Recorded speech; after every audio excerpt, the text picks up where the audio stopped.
DSC అక్రమాలపై CBI విచారణ చేస్తే రాష్ట్ర విద్యాశాఖ మంత్రి నారా లోకేష్ కు ఊచలు లెక్క పెట్టాల్సి వస్తుందని, చిప్పకూడే గతి అవుతుందని వైఎస్ఆర్ కాంగ్రెస్ పార్టీ యువజన విభాగం రాష్ట్ర అధ్యక్షుడు రాజనగరం మాజీ ఎమ్మెల్యే జక్కంపూడి రాజా ఆరోపించారు. రాజమహేంద్రవరంలో ప్రకాష్ నగర్ ఆయన కార్యాలయంలో నిర్వహించిన మీడియా సమావేశంలో రాజా మాట్లాడుతూ తిరుపతి లడ్డూ విషయంలో జగన్పై బురద జల్లే ప్రయత్నం చేశారన్నారు. సిబిఐ విచారణ నివేదికలో తప్పు లేదని తేలిందన్నారు.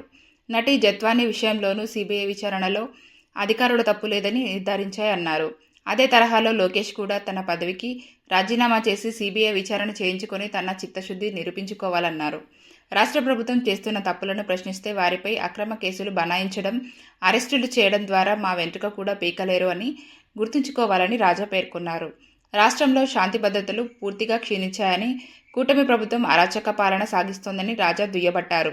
డిఎస్సి నిర్వహణలో అవకతవకలపై సిబిఐ విచారణ చేయాలని, శాంతియుతంగా దీక్షలు చేస్తుంటే టెంట్లు పీకేసి కోడుగుడ్లు రాళ్లతో దాడులు చేయిస్తారా అంటూ మండిపడ్డారు.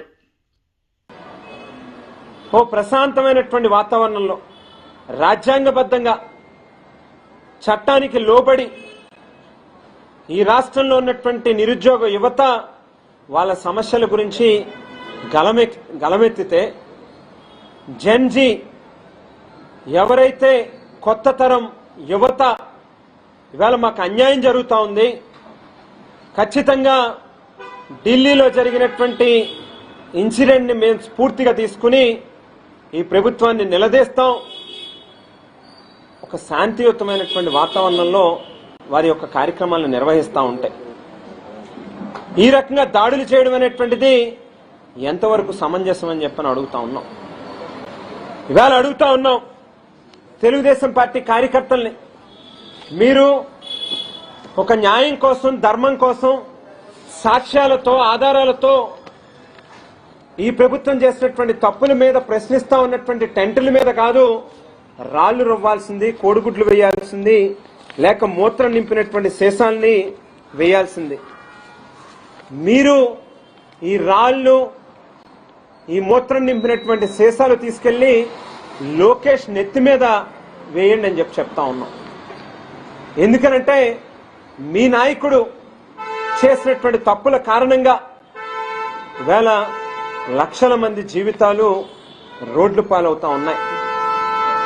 ఆడియో టేపులతో చాలా క్లియర్గా ఏదైతే ఈవేళ డిఎస్సిలో జరిగినటువంటి స్కాములు 10 లక్షలు, 15 లక్షలు, 20 లక్షలకని చెప్పి అమ్మకాలకి పెట్టి టీచర్ పోస్టుల్ని అమ్ముకునేటటువంటి దారుణమైన ఒక స్కామ్కు మీరు తెరలేపారు.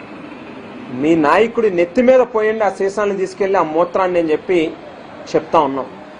సిగ్గు లేకుండా ఇంకా బరి తెగించి ఈ రకమైనటువంటి కార్యక్రమాలు చేస్తూ ఉన్నారు. దీన్నెవరూ కూడా చూస్తూ ఉపేక్షించరు అనేటువంటి విషయాన్ని గుర్తుపెట్టుకోండి. ఇవాళ తరం, యువతరం ఓపికతో, సహనంతో కొత్తగా వచ్చినటువంటి ఈ ప్రభుత్వానికి ఎన్నికలకు ముందు నారా లోకేష్ యువగలం పేరిట ఊరు వాడ తిరిగి మనకి ఎన్నో హామీలను ఇచ్చాడు. మనకి ఏదోటి చేస్తాడు, ఈరోజు కాకపోతే రేపు చేస్తాడు అని చెప్పి 2 సంవత్సరాల పాటు కళ్ళలో ఒత్తులేసుకుని ఎదురు చూశారు.